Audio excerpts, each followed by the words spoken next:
نو مولود بچے کو گھٹی دینے کی حقیقت۔ ہم پٹھان فیملی سے بلانگ کرتے ہیں، ہمارے ہاں جب بچے کی ولادت ہوتی ہے تو اس کو گھٹی دیتے ہیں۔ ہم کہتے ہیں کہ کوئی اچھا انسان دے یا اپنا لعاب دے یا اپنے ہاتھ سے کچھ دے دے تاکہ اس پر عادتیں آ جائیں۔ اس کی شریعت میں کیا حقیقت ہے؟ ساجدہ صاحبہ کراچی سے۔ نبی صلی اللہ علیہ وسلم سے یہ ثابت ہے کہ آپ نے اپنے نواسے کو گھٹی دی، اور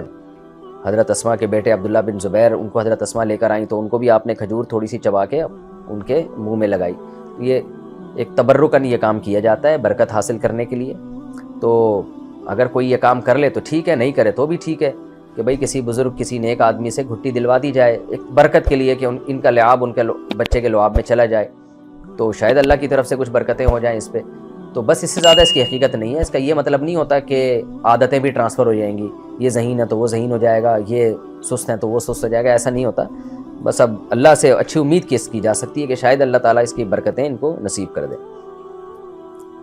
لیکن یہ بہت ضروری نہیں ہے، اور یہ اس کو لوگوں نے بہت زیادہ مسلط کر لیا ہے، اور تو ٹینشن میں پتہ نہیں کہاں سے کراچی سے حیدرآباد آ رہے ہیں گھٹی دلانے کے لیے، تو اتنا ٹینشن نہ لیں ان چیزوں کی۔ قطروں کا وسوسہ کیسے دور کریں؟ میں جب پیشاب کرتی ہوں تو 2 منٹ اطمینان کے بعد پھر بھی پیشاب کا وسوسہ آ جاتا ہے، اس بارے میں کیا کریں؟ آنے دیں وسوسہ، آپ وضو کر کے نماز پڑھ لیں، بس یہی کریں آپ، اس کا یہی علاج ہے۔ نماز میں صرف سورہ اخلاص پڑھنا۔ میں نماز تو پڑھتی ہوں لیکن مجھے وتر میں دعائے قنوت یاد نہیں رہتی، اسی طرح صرف سورہ اخلاص پڑھتی ہوں، یا کبھی آیت الکرسی یاد آ جائے تو وہ پڑھ لیتی ہوں، اس میں کوئی حرج تو نہیں ہے۔ وتر میں دعائے قنوت یاد نہیں رہتی تو ربنا آتنا فی الدنیا حسنہ یہ والی دعا پڑھ لیں، یا رب اغفر لی وارحمنی یہ دعا پڑھ لیں، اور دعائے قنوت یاد کریں۔ باقی یہ کہ اگر آپ کو کوئی صورتیں یاد ہی نہیں ہیں تو صرف سورہ اخلاص ہی ہر رکعت میں پڑھ رہی ہیں تو نماز ادا ہو جائے گی انشاءاللہ، بلکہ صورتیں یاد ہوں تو بھی سورہ اخلاص پڑھتی رہیں تو بھی نماز ہو جائے گی، لیکن سنت جو نبی صلی اللہ علیہ وسلم کی عام معمول تھا وہ صورتیں بدل بدل کے پڑھنے کا تھا۔ تو آپ کو چاہیے کہ آپ قرآن کی کچھ صورتیں یاد کریں پراپر طریقے سے، الم تری کیف فعل سے لے کر سورہ ناس تک 10 صورتیں کم از کم وہ تو یاد کریں۔ حدیث میں آتا ہے آپ صلی اللہ علیہ وسلم نے فرمایا جس کے سینے میں قرآن کا کچھ حصہ بھی محفوظ نہیں ہے تو ایسے ہے جیسے اجڑی ہوئی بستی، اجڑی ہوئی عمارت۔ تو اپنے آپ کو اجڑی ہوئی عمارت نہیں بنانا چاہیے، تو کچھ نہ کچھ قرآن یاد کرنا چاہیے تاکہ ہر رکعت میں الگ الگ صورتیں پڑھیں آپ۔ لیکن بہرحال اگر ہر رکعت میں کوئی سورہ اخلاص بھی پڑھتا ہے تو نماز ہو جاتی ہے۔ جنت کی لالچ سے عبادت کرنا کیا گناہ ہے؟ اللہ تعالیٰ کی اس نیت سے عبادت کرنا کہ اس کی وجہ سے اللہ میرے سارے مسائل بھی حل کر دے گا اور جنت بھی دے گا اور مجھ سے خوش بھی ہو جائے گا، کیا اس غرض سے عبادت کرنا لالچ کے زمرے میں آتا ہے؟ اگر ہاں تو پھر ہمیں کس طرح عبادت کرنی چاہیے؟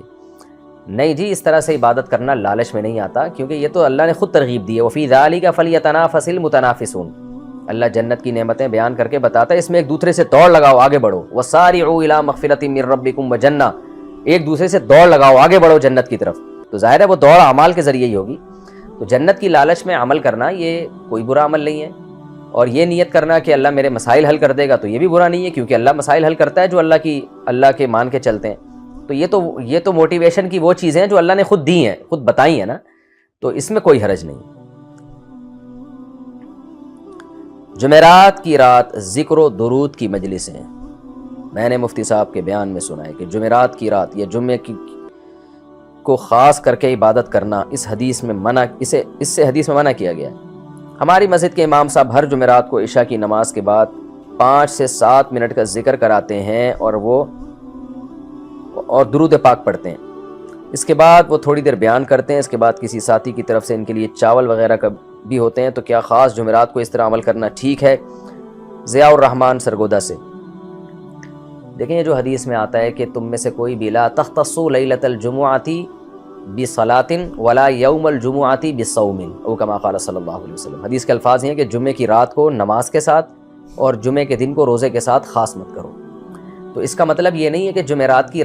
کی رات کو عبادت کرنا جائز نہیں ہے یا جمعے کو روزہ رکھنا جائز نہیں ہے، مطلب یہ کہ اس کو خاص نہ کر دو۔ تو بعض علماء اس کی یہ تفسیر بیان کرتے ہیں جو زیادہ صحیح اس حدیث کی تفسیر لگتی ہے کہ آپ کا ارادہ تھا بدھ کو روزہ رکھنے کا فار ایگزامپل، لیکن آپ نے کہا نہیں جی میں جمعے کو رکھوں گا کیونکہ اس میں ثواب زیادہ ہے، تو یہ غلط ہے۔ بدھ کو ارادہ ہے تو بدھ ہی کو رکھیں آپ، اور ارادہ ہی کسی کا جمعے کو روزہ رکھنے کا منع ہے تو جمعے کو رکھ لے وہ۔ اسی طرح کسی کا ارادہ تھا منگل کی رات کو آج میں نماز پڑھوں گا، تہجد پڑھوں گا لمبی، یا پوری رات فار ایگزامپل عبادت کروں گا، لیکن اس نے کہا نہیں نہیں میں جمعے کی رات کو کروں گا کیونکہ اس کی فضیلت زیادہ ہے، وہ چونکہ جمعے کی رات ہے، مقدس ہے، یہ غلط ہو جائے گا۔ آپ کا اگر ارادہ منگل کی رات کو عبادت کرنے کا تو منگل کی رات کو کریں، آپ اس کو ڈیلے نہ کریں۔ لیکن کسی کا ارادہ ہی جمعے کی رات کو عبادت کرنے کا بنا ہے تو وہ جمعے کی رات کو کر لے، وہ ہفتے تک ڈیلے نہ کرے اس کو، تو پھر اللہ سے امید ہے کہ وہ اس کو اضافی ثواب بھی مل جائے گا، بہرحال مبارک رات ہے۔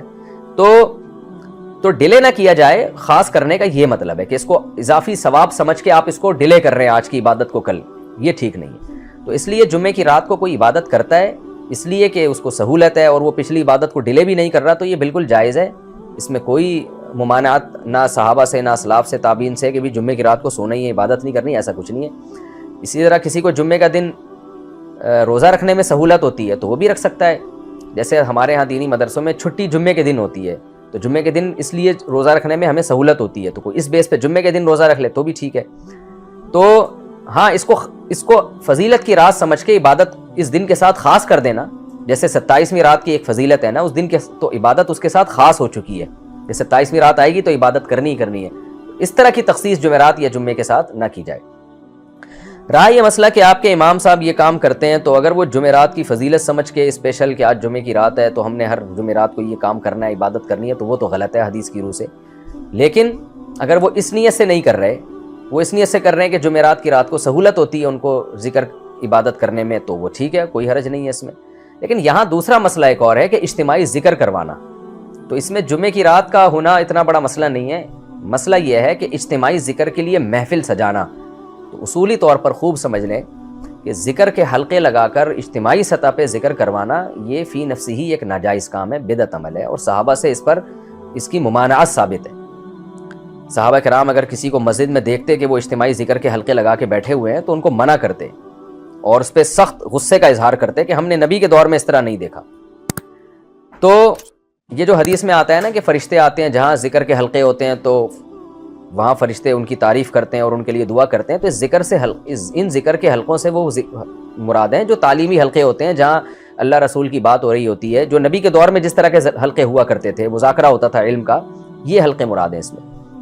تو اصولی طور پر تو ذکر کے لیے محفل لگانا یہ بدعت ہے، لیکن اگر کوئی شیخ و مرشد جو استاذ کے درجے میں ہوتا ہے وہ اپنے شاگردوں کو ذکر کی عادت ڈالنے کے لیے اپنے خاص مریدوں کو جمع کرتا ہے، ایک ٹائم بتاتا ہے بھائی اس ٹائم پہ سب جمع ہو کے ذکر کرنا تاکہ ان کو عادت پڑے، تو یہ جائز ہے، اس کے ناجائز ہونے کی کوئی دلیل نہیں ہے۔ اس کی مثال بالکل ایسے ہے جیسے قرآن خوانی کرنا ہی ایک بدعت عمل ہے، بھائی لوگوں کو جمع کرنا کہ 3 بجے سب جمع ہو کے قرآن پڑھے، تو جمع کیوں؟ انفرادی عمل ہے، سب انفرادی کریں، اجتماعی عمل ہے ہی نہیں ہے۔ لیکن اگر آپ اپنے گھر میں بچوں کو کہہ دیتے ہو کہ بھائی سب نے فجر کے بعد اٹھ کے تلاوت کرنی ہے تاکہ ان کو عادت پڑے نا، ایک ٹائم پہ سب اٹھیں گے، ایک ٹائم پہ، جیسے ہم بھی ایسے ہی کیا کرتے تھے، ہمارے گھر میں الحمدللہ معمول تھا، جو ہمارے بڑے بھائی ہم سب کو قرآن پڑھاتے تھے تو پابندی تھی بھائی فجر کے بعد سب بچوں نے بیٹھ جانا ہے اور قرآن کی تلاوت کرنی ہے تاکہ ان کو عادت پڑے تلاوت کی۔ تو یہ ایک اجتماع کی کیفیت بن جاتی ہے، اس میں تداعی نہیں ہے کہ پورے محلے کو اکٹھا کیا جا رہا ہے۔ تو اسی طرح اگر کوئی گھر کا سربراہ یہ کام کرتا ہے تو اس کے لیے جائز ہے، تو ایسے ہی کوئی شیخ و مرشد اپنے مریدوں کو ذکر کی عادت ڈالنے کے لیے اپنے مریدوں کو جمع کر لے کہ بھائی سارے افراد آ جاؤ اور بیٹھو، چلو اللہ اللہ کرو یہاں بیٹھ کے، یہ فلاں تسبیح پڑھو، تو یہ بھی ایک اجتماعی حیت بن جاتی ہے، اس میں اجتماع مقصود نہیں ہوتا، لیکن شیخ تربیت کے لیے، نگرانی کے لیے مریدوں کو ایک ٹائم پہ جمع کرتا ہے، تو یہ بھی جائز ہے۔